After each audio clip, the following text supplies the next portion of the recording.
Hey, Muskie Road Rules podcast and Patreon. Guys, thanks for listening. Thanks for watching. And thanks for tuning into us every week. It's been a long year. We're coming to the end. I'm actually down in Kentucky now. We came down a few days ago, and I'm sweating because it's 50 degrees out, and I'm not used to that. It sounds like, though, the Northwest Angle and a lot of Minnesota and North Dakota, we're going to get some pretty bad weather here the next couple days. But here, it's actually nice. It's sunny and 50 degrees out. It's supposed to be 60 tomorrow and then 30 on Friday. So it's going to be pretty interesting. Guys, it's called the Little One, his newer bucktail. We talked about it last week.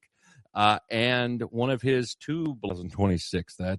That seemed like when I was younger, that was like when the Jetsons were here, and I thought we would be flying in cars by now, but apparently we're still very stupid and we can't do that. So I've also got up on the screen a thing here. It's getting ready to be show season, the 2026 Ohio Muskie Show at the McCoy Center in Hilliard, Ohio. It's going to be January 23rd, 4th, and 5th. You can go to ohiomuskieshow.com and see everything there. I'm going to have a lot of booths there this year. We do have some booths available, though, if you are in the area or maybe wanting to get into doing a few muskie shows. If you're a bake company, a guide, a seller of your wares, you can always give us a call or email us through ohiomuskieshow.com, and we can take care of you. $350, easy deal, one booth. Includes electric, and we get a nice little crowd there. It's more of a Midwestern, more the eastern side crowd. Pull a lot of people from Kentucky, Ohio, West Virginia, even Pennsylvania come down to it. So make sure you check that out as well. On the podcast right now, I've got someone that I see quite regularly up in my summer haunts up on Lake of the Woods, unless he tries to avoid me, which I think he does. We've got a Forrst Huset who's been guiding up there for a long time. And, he's got nice fish in the background. I see some garland. So there's, the wife is getting the place ready for Christmas. And it's all good. How you doing, Forrst? Doing good. Good. Don't be too excited now. Kind of missing open water already, but, So what have you got weather-wise up there? I've been seeing you guys are supposed to get like blizzards. You're in Moorhead, aren't you? Yeah, I think the worst stuff is going to be more like to the northwest, and I don't think it's going to be nearly what they were talking. Like they're saying a couple inches of snow here, and maybe like 3 to 4 in northwest Minnesota. So like, okay, it's just going to be like super windy. So yeah, so not as bad as what they were originally predicting. I know the angle they were calling for like 8 inches. Where all this like 10-inch stuff was coming from, because I never saw that. But yeah, well, I like to start rumors, so. I think I'll start it. I don't care. I think it's something that'd be wonderful. Forrest, let's get into this. What got you into muskie fishing, and what was your first fish? Well, my dad and his dad both muskie fished a ton. They were on the Saviskong part of woods for the most part, but also did a bunch of stuff up in Monackey. So that's kind of how I got into it, right? And then my other side of the family, my mom's side, they bought the place on Oak Island. So then, obviously, every summer when I was a young kid, went up there, cast baits off the dock, and another cast, and just kind of fell in love with it. Caught my first one when I was 7 off the dock up at Monackey. I was on a trip with my grandpa, my dad. Nice. It was on a top water, an old the name's slipping me now. Anyway, it was a top water, so just Tallywhacker. Yeah, Top kick. That's probably what Tallywhacker. There it is. Nice. Yep. All right. I caught one on a Tallywhacker down here before we even knew what they were. The funniest part was there was some guys fishing a little island just out in front of the bay or whatever, and here this 7-year-old catches a muskie off the dock, and they're just looking over at me like, really? Fuck them. Exactly. There you go. I know how that feeling goes. I've said that myself. So did you start, and have you mainly spent a lot of your time fishing in Canada? For the most part, yeah. I mean, we did some like stuff around that Bemidji area. You know, I've done leech a decent amount when I was like middle school, high school stuff because it was just easy to get to, right? And like when I was in high school, I was closer to the cities, so like driving to Mille Lacs was easy, driving to Walker was easy, you know, stuff like that. Mm-hmm. Okay. Instead of a 7, 8 hour trip for 2 days of fishing at the angle at that point in time. Sure. No. How long have you been fishing up at the angle? Oh, since I was 4, 5, 3, somewhere. You know, I've been up there since I was a baby. Okay. Uh, I believe my grandparents bought the place in '97, and we Okay. camped on mainland over at Jake's for like 3 or 4 years. And I was born in '93, so like Oh I've my been up God. since I was. 93. Oh, that was right before. Was that right before Kurt Cobain died? I was in high school. Okay. Anyway. So yeah, basically Woods is my home because I've been there since I was an infant, basically. Sure. No, I get it. I get it. What well, let's talk about it. Let's go through your season this year, kind of what you seen and kind of how you thought the season went as a whole and everything. Yeah, you know, I was super excited for opener or whatever, and like opener is always one of my favorite times because they're normally up in that shallow stuff and everything like that. But honestly, opener was one of my tougher. Did you just wake up? You've yawned like 3 times. No, I'd been awake for a few hours, but Okay. sorry, You're a yawner. Stop yawning. You're a yawner. Okay.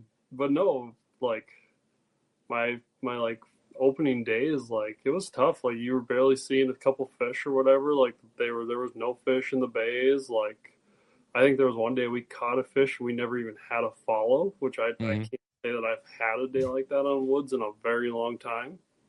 Oh, I can. Not even a follow though. Yes. I mean, like, I guess maybe it's just because I've been there so long, but like 3 follows like in a day is normally a horrible day for me. Now we had a day that was a 0 follow, and luckily we caught one, but like, it was wild to me. Yeah. So, what do you think? Why do you think that was? I just think that basically we had that big warm up that happened right before opener, and it was a late opener too. Like we didn't open till the 21st. Last year we opened on the 15th, so like Sure. they had another week to do their stuff or whatever, and then it warmed up. The water temps warmed up, and then the bug hatches started. So I'm sure those fish they just weren't in the shallows. They were chasing the bait around, and you know they'd moved out more into the open water stuff. yeah. You know, it's just like any other, you know, like vermilion, all that stuff. It's that they're out in the open water. It's woods, so you don't think about like open water muskies because who wants to do that? Yeah, me. I try it, and I get aggravated. Lot of acres of water to cover for open water muskies. There is, but there's like I think you could break it down. I mean, in a reality, I think you could break it down in a way. You maybe could, but the whole, you know, they're you know, looking for the deeper holes and stuff, fishing it kind of like, you know, some of the Minnesota, well, even Wisconsin lakes, looking for the deeper holes and treating those like structure. Well, I mean, I bet would work. That's what a bunch of guys are doing. Not, I shouldn't say a bunch of them, but I saw more people jigging for the first 2 weeks of the season this year than ever before. Mm-hmm. And it's just not my thing, I guess. The water was also pretty warm, so I don't know if I really want to be pulling fish out of 25, 30 feet of water when the water's already into the 70s, but that's just me personally. So I kept on casting. We did fine, but like my first like 8-day trip with a guy, like we caught 14 in 8 days. Like it's still good, but like not your expectations that you would have for opener normally. Mm-hmm. What were so like early in the season, was there anything that you leaned on as far as lure wise that you seen was kind of, or was it kind of normal this year as far as the lures, or was there anything new or special that you were using? Right around opener, no, we were still pretty much relying on bucktail, stuff like that. I started throwing a Suic and got bit a couple times on that. But as for like the new stuff, I got the new Frenzy stuff like midsummer, and that was pretty cool. What do they got? It's that ringer. No clue. He's just started to advertise about it a little bit. Mm-hmm. It's a neat little bait. It makes a little bit of noise. It's got like a sleeve around like the shaft. Is it like a Vibrex bell on it? It's not. It doesn't make as much noise as a Vibrex, but it. I wish I had one here to show you, but I don't. They're all. I would love that. It's like a little like stainless steel like piece that's just around like a swivel, and it moves freely basically. So when it's coming in, it's vibrating and making noise and whatever. So it's a neat little bait. I think it's just a standard like 8/8, and then you just put this piece of metal in there to make some noise. So okay. Is it a big lure, little lure? It's one of your standard frenzies. It's like a 8/8, 8/9 type profile. I think he is sending like a back trailer like blade that also has that ringer piece on it. So you actually get two pieces of this what he's calling the ringer. It's a really cool bait. I think I got it and like caught one my second spot of the morning, the first day that I threw it. So. Oh, cool. All right. What else did you find early on? Was there anything, new or something that you seen early in the season that you liked? No. I mean, I really just I stuck to my roots when it was tough like that. I was sticking to my little twitch baits. I was sticking to my Suic stuff that I knew that worked. Like, my guy in the front of the boat was throwing whoever's in the front of the boat. They throw a bucktail. That's just kind of how it is. Mm-hmm. Unless you start smoking them in the back of the boat on twitch baits or tubes or something like that. But even my tube bite didn't really start until mid-July. Mm-hmm. At least the stuff that I was doing. I'm sure there was people that were jigging that were catching them on tubes in June. Mm-hmm. But what? So as you go into July, what did you see happening more to the summer? I think just more of those fish just started moving up shallow. More than anything, and you just started to see more numbers. You still weren't seeing the numbers that you have in 22, 23, 24. Like, I don't think that half our fish this summer got up shallow. I think a lot of them stayed out deeper, whether it's they're getting messed with in that deep stuff early on now more and more. Like, you never had people fishing deep for them early on. So I don't know if that kind of screwed with them in terms of having them come up shallow. I don't really know, but wouldn't you think that would push them up shallow more? You would think, but I mean, I've seen a lot of bait out deeper this year, or there maybe was quite a bit of like that 10 to 20 feet. Like there was quite a bit of bait, no, for sure. Yeah, but it's still just I saw enough like we call them like flipper flappers when you're like reeling a bucktail in and like you see them on the surface. Like you saw some of that, but not quite as much as like previous years, I would say. Sure. No, I get that. In the summer, going into that July, August period, what was kind of the how would you describe it? What was your consensus of it, and maybe some baits that worked for you? So July, I felt like it was below average, but we were still catching them pretty consistently on just like the small bucktails. About halfway through July, we switched to like the 910s, which are both like Indiana blades. And we had very, very good success for like 3-4 weeks on those. And then myself in the back, just my typical, that's my bait. So what is that? So I'd say it's just like grandma. It's a 7.5-inch grandma. Okay. Everyone knows about the blue grandma on woods at this point in time. Like, it's no secret. Mm-hmm. Does it need to be blue? Absolutely not. I caught them on probably every color 7.5-inch grandma there was to be caught on this summer. So, yeah. Well, how are you fishing those? Is it a twitch? Is it a crank? Is it a stop? Is it a go? Yeah, I mean it's a pretty quick retrieve. with a lot of twitching going on, and then obviously your big death rise closer to the boat, you know. And then they obviously eat it on that death rise too, but I think that it's more of a way to see that fish 20 feet from the boat, and then you can like really go into your figure eight if they don't eat it on that death rise. Obviously, like I said, they still eat it on death rise, which is super cool. But if you can know that that fish is coming from 20 feet away instead of the bait coming from 5 feet of water right next to the thing, like you're prepared, you're ready to go. You know what you're going to do. You have a few seconds to like what you're going to do in that first turn, you know. Oh, exactly. No, I totally get that. And I think that's something that I see guys doing a little too close to the boat. So it's hard for them to really do anything. They kind of get handcuffed. You're handcuffing yourself at that point. Yeah. No, those little 7.5-inch grandmas, they're nice little baits. Are you trying to make contact with structure, or does that even matter? I do. I mean, it definitely doesn't contact as much as like some of the other twitch baits do. That's probably part of the reason I like it, but it bounces off the rocks so nice. I mean, it's maybe a max. It's probably a max of like 4 feet. Yeah.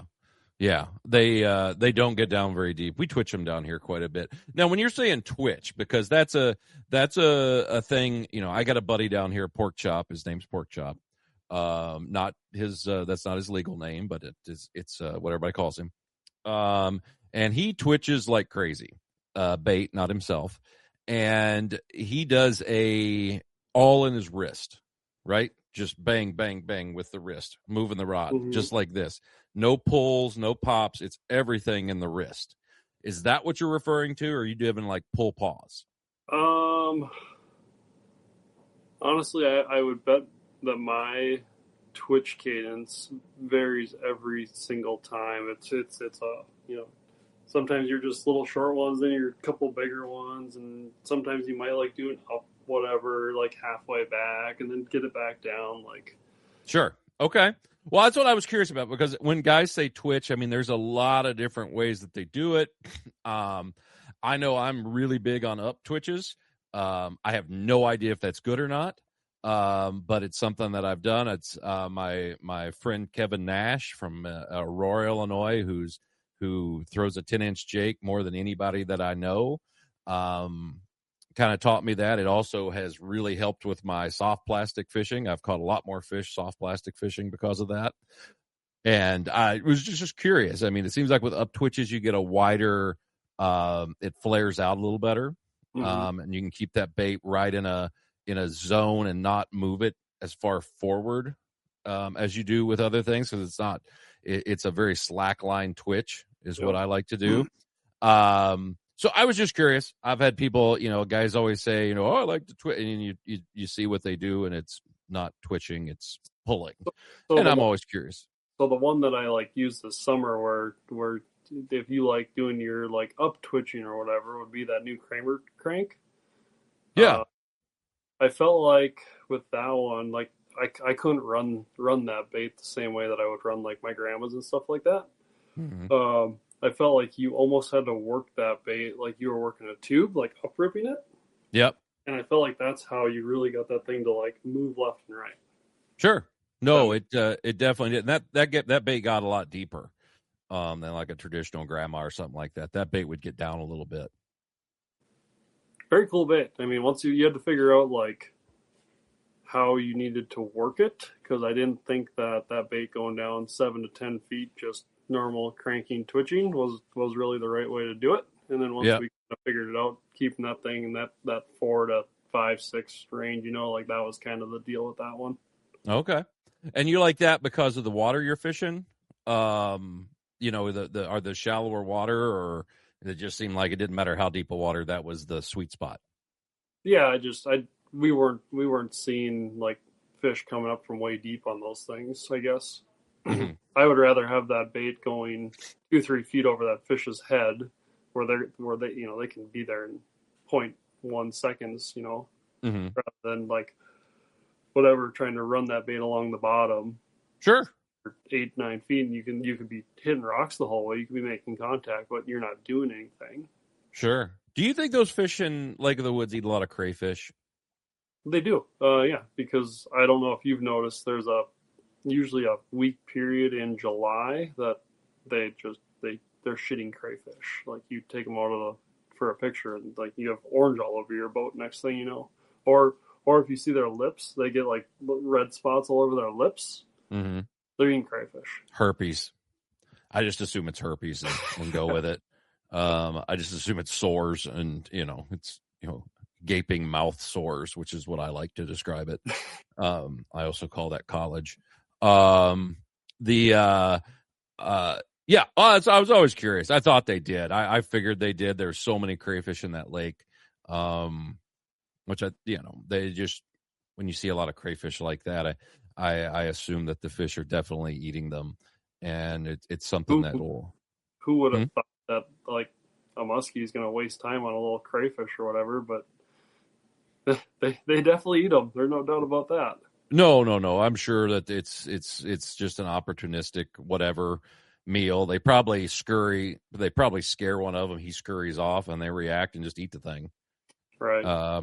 Is probably what happens most of the time on that. So going from that August period, and we start transitioning into like the September time frame, kind of what did you see then? So August is probably my favorite month up there. It just seems like maybe it's less pressure too. Like we were seeing a lot more fish. Like the fish were coming in pretty hot. Like there was not much for like flare offs and stuff like that. But they were still like doing the shallow water, the bucktail stuff. They were still sitting in like the sand and the shallow rocks, and the cabbage was pretty nice this year. So we probably caught fish out of the cabbage almost all the time. For whatever reason, they didn't like being in the cabbage during the cold fronts this year, which was kind of odd to me. Mm-hmm. That's usually a big deal up there. And then we kind of got a cool down in the end of August that slowed things down a little bit, but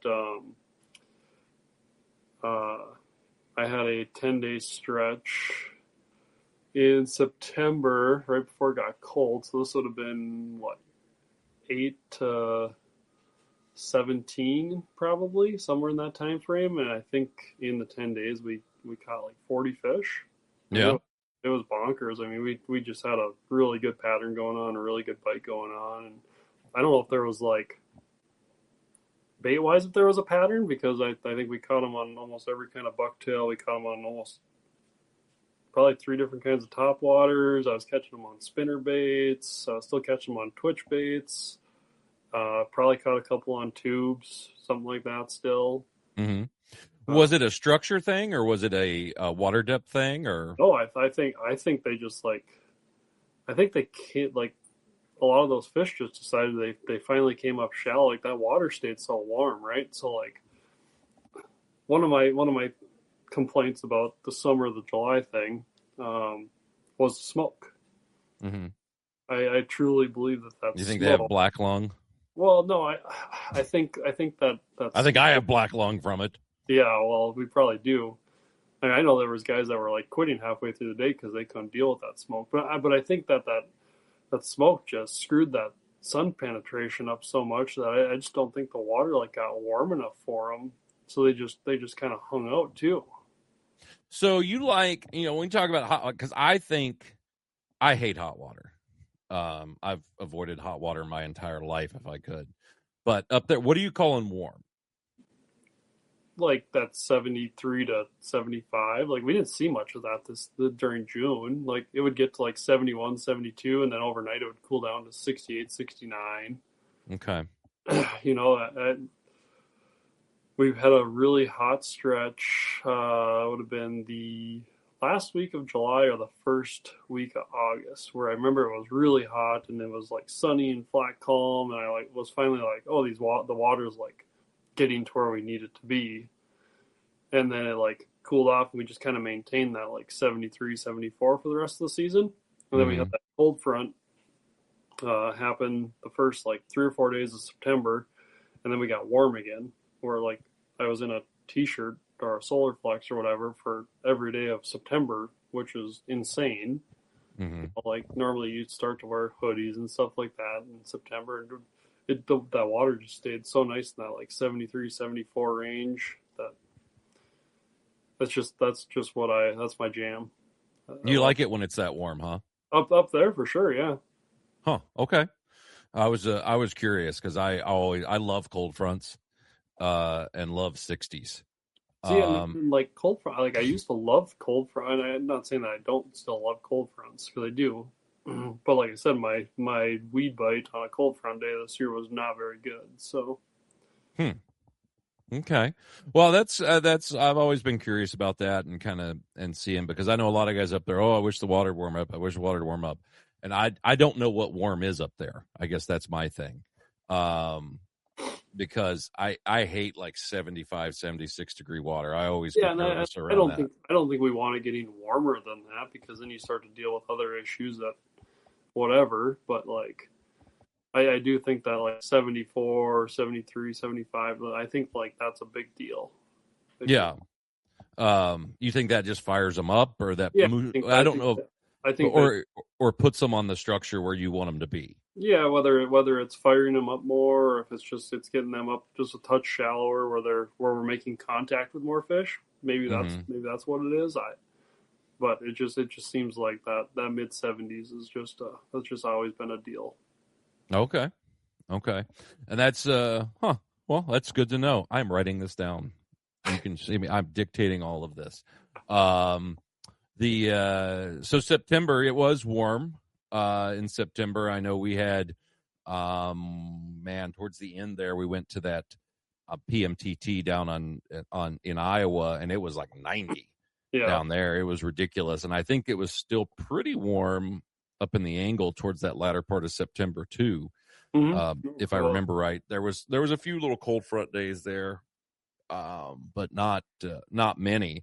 So in like September, when you were doing so well, what was there anything that really stuck out for you, or something that worked better than you thought?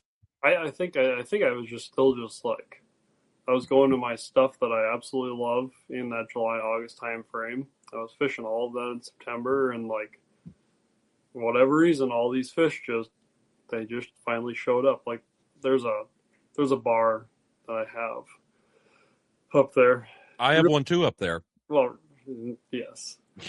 Anyway, Jerry's go eat the good cheeseburgers. And like we didn't catch a fish on this bar until the end of August, and I'm like, I don't know how to put it. Like this bar normally gives off 20 to 30 fish a year for me.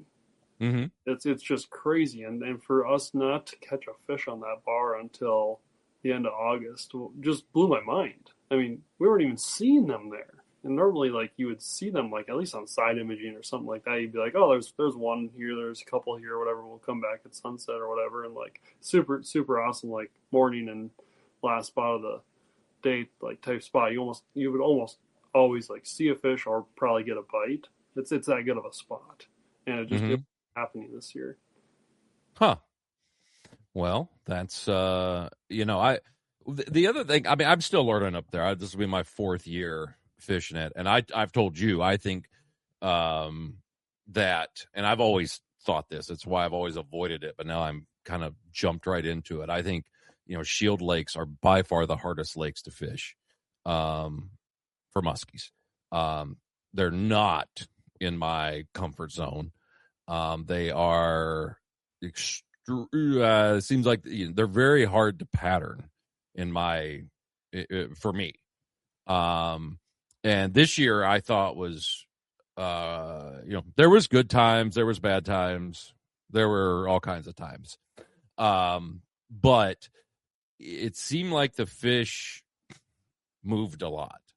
Did you think that or no? Oh, I think they're moving up there all the time. I don't know if like there's people that like whatever they find a fish the first day of their trip and they like say that they see this fish like over and over again like day after day and like it does happen, but like as much as I fish up there, like I don't know if I hardly see the same fish on spots anymore. Like they're moving around Hmm. that much. Like my go back like percentage this year up until maybe September it might have got a touch better. Like I think I got one go back fish maybe by the end of July, which is crazy.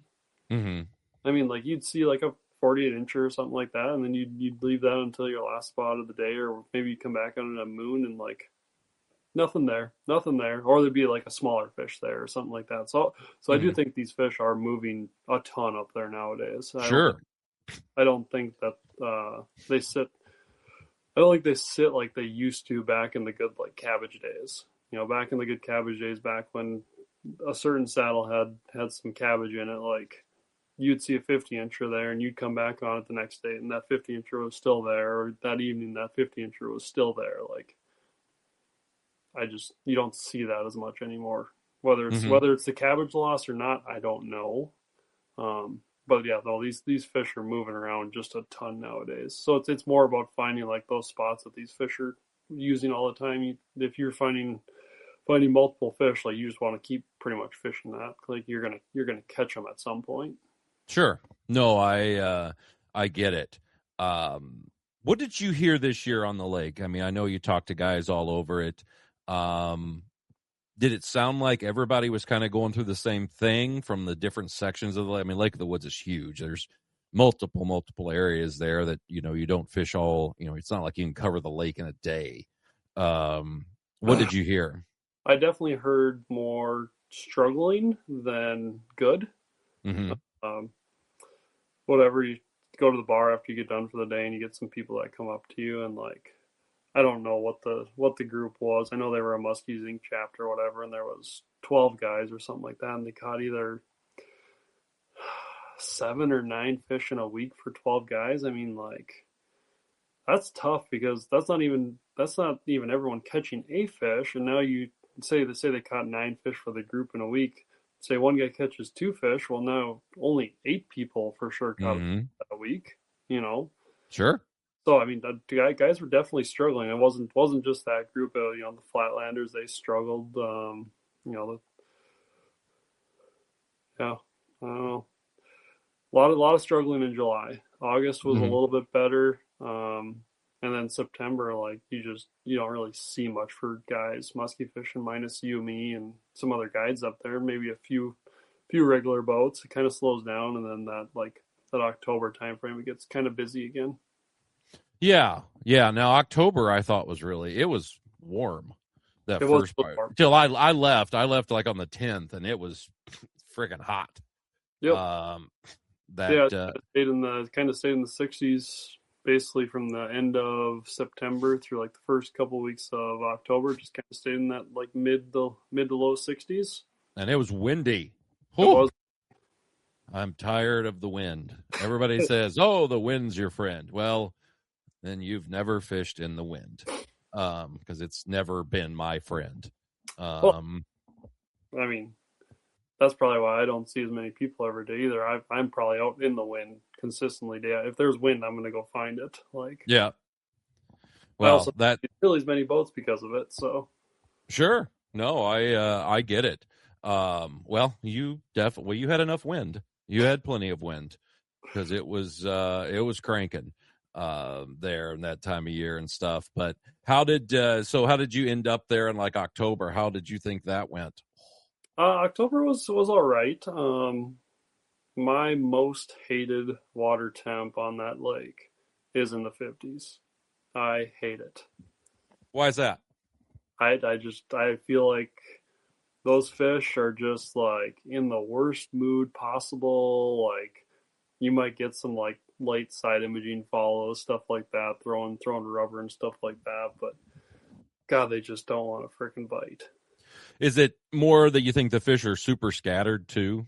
Yeah, I'm sure that's part of it, right? Like you fish a bunch of stuff and you find like 10 spots that consistently like hold fish every day, and then the rest of it's like where are they all at? Like, Mm-hmm. there's Mm-hmm. like 5 points in a row that there's fish on it every single day. They're lazier than lazy can be, and they won't ever bite.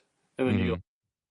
you got to go fish all this other stuff, and like that's when you find your biter. But you go like 10, 15 spots without seeing a fish, and then you finally get a bite. Yeah. Yeah.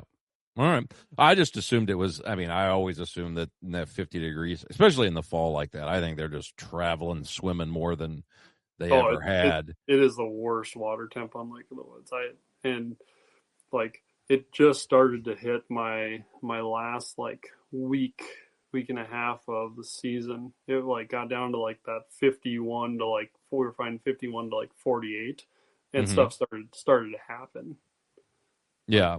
we were my last like 4 days we got whatever like 14 or something like that or something. Yeah. What is so in those periods like that, when do you finish up there? I don't even know. I always usually leave on like Halloween. Okay. That's usually like my day that I go home. It's tough. Like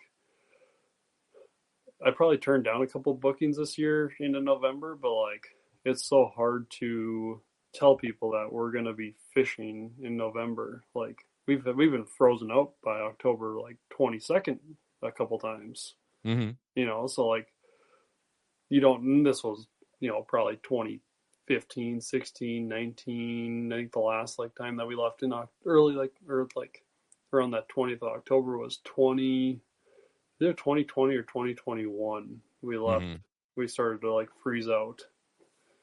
Um, and now like the last few years, you would have been fine. Like I think you could have fished till November 20th this year at least. Mm-hmm. But how do you? I guess you could take the trip booking and like be like, hey, we might be fishing, we might not be fishing. Yeah. Yeah. That's what I do in Detroit Lakes is I try to book to like the 18th, 19th, and then it's like, we're probably not going to get out. Mm-hmm. Better like next year because I don't think we're going to be able to get out. And that's just part of it. Late fall fishing is the way I look at it. yeah, and I mean it takes like the right people to like come up there and fish that time of year too. You gotta be able to brave the elements and be able to cast a pounder for 12 hours a day or whatever, and not get your hands froze off or Sure. you know. Sure. Yeah, and it all depends on how you fish and stuff like that. I totally get it. Did you hear this year, did you hear of anything super big? I don't. What did you hear about this year? Like I said, you talk to more people than I do. End of the season there was a few nice ones that were caught. I know I heard of a couple legals up there. Mm-hmm. Being 54. Yep. Yeah, so I Mm-hmm. know there was for sure 54 caught, and then there was one guy in November. I happened to see a Facebook post. He had the thing. It was actually backwards on the bump board or whatever, and you could tell the nose was well past 54, if not 55. It was Mm-hmm. a big fish. Yeah. I happened to I actually went and was going to run a trip out of Tamarack for an afternoon, and they decided they were just going to keep duck hunting, so I just like fished my way home, and I ended up sticking like a 53.5 incher just by myself, so that was pretty neat. Mm-hmm. That was the biggest one that like I had probably seen that summer. So Yeah. Was that your all's biggest fish for the year? that was my biggest was a 53.5. Kind of crazy. Like I think I only caught like 350 inches myself this year, and all three of them were solo fishing. Mm. So which is good. Like that means that the other 14, it was either 14 or 15 50 inchers that we had in the boat were all Klein fish, which is awesome. Mm-hmm. How did that fish? How did that big one that you got come? I was actually casting a swim dog, and I landed. Whatever, they make a decent splash with those shallow swim dogs, and just reeling in, and I kind of like happened to like glance behind where my bait was, and there was just like this big like boil, where my bait had landed. I was like, huh, that's interesting. So I'm just like reeling in and maybe expecting to see a fish.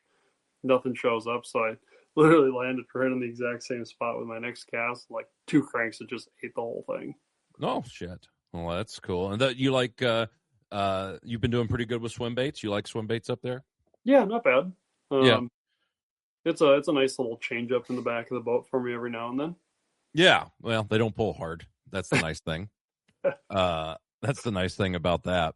But no, well, that's cool, man. I mean, it's thanks for going through the year here with us and everything. I know a lot of people that listen they do fish Lake of the Woods, and it's always interested to get different points of views and stuff on it. And I like hearing different point of views on it too, because I'm still doing a lot of learning up there myself. And it just helps with my frustration of why I hate shield lakes. You'll figure it out. And yeah, well, my dad died at 67. My grandfather died at 67. So I've got 46. I got 21 more years before I drop dead. So it should I should hopefully figure something out by then. How could somebody get a hold of you, Forrest, if they want to go fishing with you? So basically my website, Facebook, Instagram, Facebook, I have a personal page on my business name, Angling Addicts. I think my Instagram's under Angling Addicts. Otherwise, my website is www.anglingaddicts-huset.com. Okay. You have all the information. All right. What about you going to be at any sports shows this winter with Thorne Brothers? Yep. So I'll be at Chicago. I think I'm going to Ohio. I'm not 100% sure on that one. Mm-hmm. Trying to go to Milwaukee, but not 100% sure there, and I'm not 100% sure on Minnesota at the moment. So, okay. Have some in life going on. I get it.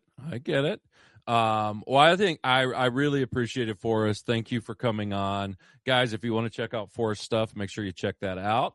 Again, also check out Thorne Brothers, thornbros.com. You can find anything you want there. I know ice fishing is getting huge up there right now. They're selling a lot of ice stuff. They're going to be at all the major muskie shows this year. You can see the Thorne Brothers booth and buy some stuff.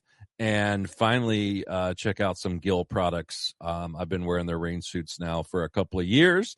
And I like to wear them in the shower. That's how dry they are. You will not get wet unless you're like me and you're a fat ass getting off your boat and you hang your crotch on the trolling motor and you rip the crotch out of them. So check out Gill products online. I think you're really going to be excited. Both make men and women's wear. Also some lightweight stuff that I really like in the summer because I'm fat and I sweat. So anyhow, Forrest, thanks for coming on, buddy. I really appreciate it. And just hang on for me for a little bit, okay? Yeah, no, thanks for having me.